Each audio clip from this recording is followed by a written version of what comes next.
अस्सलाम वालेकुम नाजरीन, जैसा कि पिछली एपिसोड में आपने देखा कि उस्मान साहब ने गोरखलू खान का खात्मा कर दिया था, जबकि याकूब सरदार को किसी ने तीर मार दिया था, जिसकी वजह से वो काफी जख्मी हो गया था। आखिर में कुछ मंगोल उस्मान साहब के सामने आ गए थे और उन्होंने कहा था कि एल्जिम खातून को हमारे हवाले कर दें।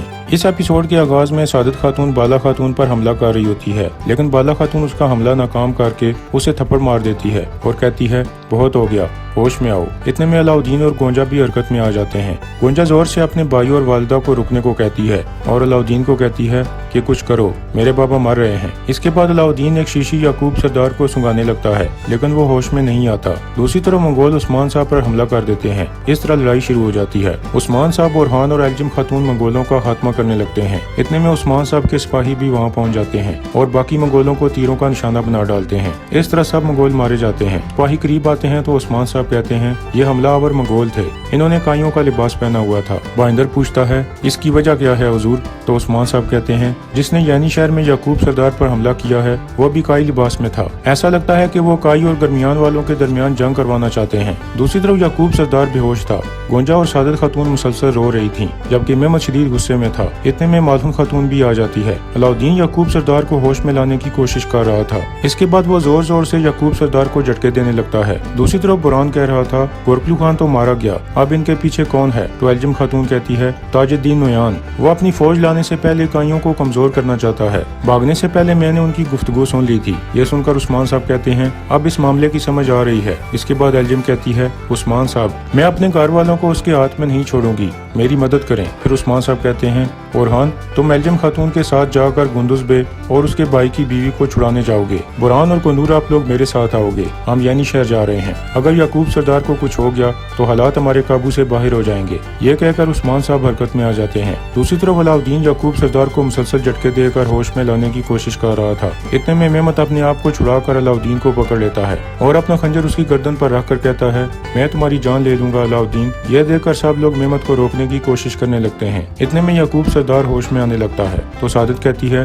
तुम्हारे बाबा जिंदा हैं मेमत। यह सुनकर मेमत रुक जाता है और अपना खंजर पीछे हटा लेता है। फिर अलाउद्दीन आगे आकर याकूब सरदार की सांस चेक करता है और कहता है इनकी सांसें आहिस्ता हैं। इसके बाद अलाउद्दीन फौरन एक दवा याकूब सरदार के मुंह में अंडेल देता है और फिर कहता है अब याकूब सरदार को कुछ नहीं होगा। दूसरी तरफ गाजी और उलगित खातून एक नई जगह पर पहुंच चुके थे। गाजी कह रहा था आपने मुझे जिम्मेदारी का कहकर धोखा दिया, इस घर में क्या जिम्मेदारी है? अगर मेरी गैर मौजूदगी में शहजादे अलाउद्दीन ने गोंजा खातून को भगा दिया तो मैं जा रहा हूँ। यह कहकर वो जाने लगता है तो उलगिन उसे डांटने लगती है और उसे वापस बिठा देती है। इतने में जरकुताई अंदर दाखिल होता है, जिसे देखकर उलगिन उसकी खैरियत मालूम करती है। जरकुताई कहता है मैं बिल्कुल ठीक हूँ। जरकुताई को जख्मी देखकर गाजी कहता है आपके साथ ऐसा किसने किया बाबा, मुझे बताएं, मैं उसको सजा दूंगा। जरकुताई कहता है माशाल्लाह मेरे शेर, मैंने तुमसे एक जिम्मेदारी की बात की थी गाजी, मैं चला जाऊंगा। ये सुनकर गाजी उसके गले लग जाता है और कहता है आप हरगिज नहीं जाएंगे। इसके बाद जरकुताई कहता है अपने वतन के लिए और जिम्मेदारी के लिए कुछ वक्त हम अलग रहेंगे,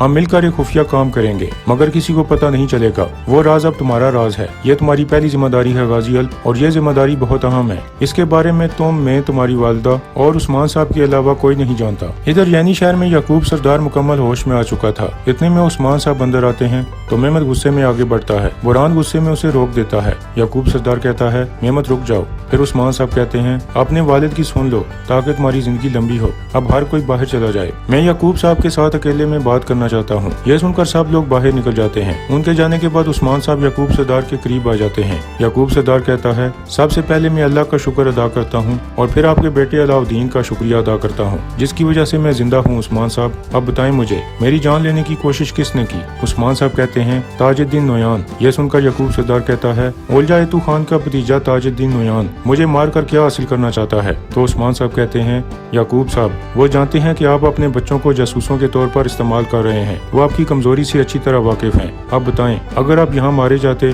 तो आपके घर वाले किस पर इल्जाम लगाते? तब हम एक दूसरे के दुश्मन हो जाते। वो चाहते हैं कि तुर्क एक दूसरे का खून बहाएं, लेकिन बहुत शुक्र है कि हमने ऐसा नहीं होने दिया। फिर याकूब सरदार भी कहता है बहुत शुक्र है। इसके बाद उस्मान साहब कहते हैं मगर याकूब साहब आप अपनी ख्वाहिशात में बहुत आगे निकल गए और मेरे रास्ते में खड़े हो गए। याकूब सरदार कहता है आप दुरुस्त कह रहे हैं उस्मान साहब, मुझे अपनी खातून और बच्चों के काम जानकर अफसोस हुआ, लेकिन हम इसकी तलाफी करेंगे इंशाल्लाह। एक बार बार मैं ठीक हो जाऊं फिर हम मिलकर इस रास्ते पर चलेंगे। इसके बाद उस्मान साहब कहते हैं, अब मुझे बताएं, क्या वक्त आने पर आप मेरे लिए अपनी जान दांव पर लगा सकते हैं और अपने सिपाहियों को मौत की तरफ भेज सकते हैं? यह सुनकर याकूब सरदार सोच में पड़ जाता है और काफी परेशान हो जाता है। तो उस्मान साहब कहते हैं, ऐसा ही हुआ जैसा मैंने सोचा था, हम इकट्ठे मिलकर इस रास्ते पर नहीं चल सकते याकूब साहब। ये कहने के बाद उस्मान साहब जाते जाते रुक जाते हैं और फिर कहते हैं, याकूब साहब आप ना मेरे खिलाफ खड़े होना और ना मेरे पीछे, अब से आप मेरे रास्ते से हट जाएं। ये कहकर उस्मान साहब वहाँ से चले जाते हैं। इसके बाद अतरानोस किले का मंजर सामने आता है। ओलिफिरा की खाला ओलिविया कह रही थी,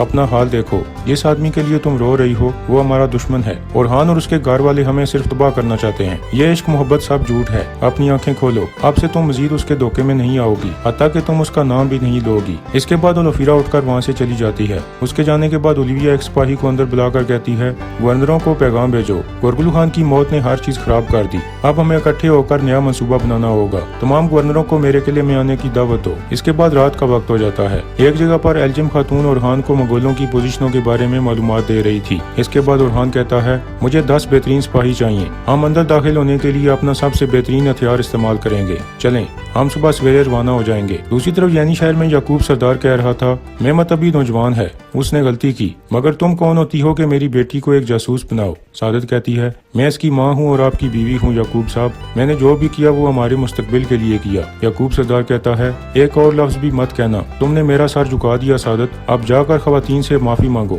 तो सादत कहती है, आप मुझसे हर चीज मांग सकते हैं मगर ये नहीं। याकूब सरदार कहता है, अगर तुम मेरी माफी चाहती हो तो पहले तुम अपने कामों की माफी मांगोगी। ये सुनकर सादत गुस्से में वहाँ से चली जाती है। उसके जाने के बाद याकूब सरदार कहता है, और तुम ऐसा कैसे कर सकती हो गोंजा, क्या तुमने सोचा नहीं? गोंजा कहती है, मेरे पास और कोई चारा नहीं था बाबा, मेरी वालिदा ने मुझे बहुत मुश्किल सूरत हाल में डाल दिया था। फिर याकूब सरदार कहता है, जब एक आदमी मोहब्बत करता है तो वो एतमाद चाहता है गोंजा, आज मैंने तुम्हारी वालिदा पर एतमाद खो दिया, मेरा दिल इतना जल रहा है कि मुझे इस तीर का दर्द बिल्कुल भी महसूस नहीं हो रहा। फिर गोंजा खड़ी होकर कहती है, सबसे पहले आग जलाने वाले आप थे बाबा, अभी आप मेरी वालिदा पर इल्जाम डाल रहे हैं, मगर सबसे पहले वालिदा को काई वालों के पीछे भेजने वाले आप थे। जितनी मेरी वालिदा कसूरवार हैं उतने ही आप कसूरवार हैं बाबा। ये कहकर गुंजा वहाँ से चली जाती है। दूसरी तरफ उस्मान साहब भी खत पढ़ रहे होते हैं, जिसके बाद वो मुस्कुराते हुए कहते हैं, गवर्नर अब हमारे हाथ में है, सरदारों को बुलाओ। दूसरिया ने बाला खातून कुरान पाक की तिलावत कर रही थी। इतने में सादत खातून इजाजत मांग कर अंदर आ जाती है तो बाला खातून कहती है,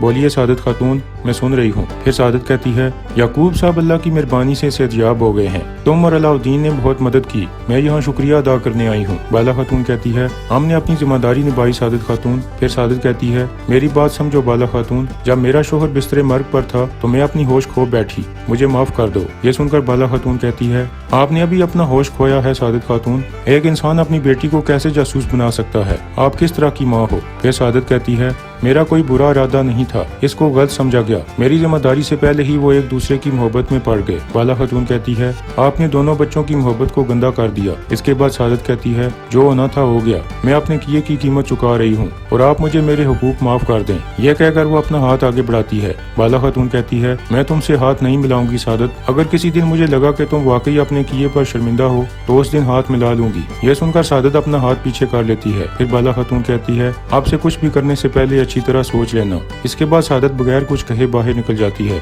उसके जाने के बाद बाला खातून कहती है, तुम नहीं बदलोगी सादत, ताकत की हवस ने तुम्हें अपने काबू में कर लिया है, अल्लाह तुम्हारी मदद फरमाए।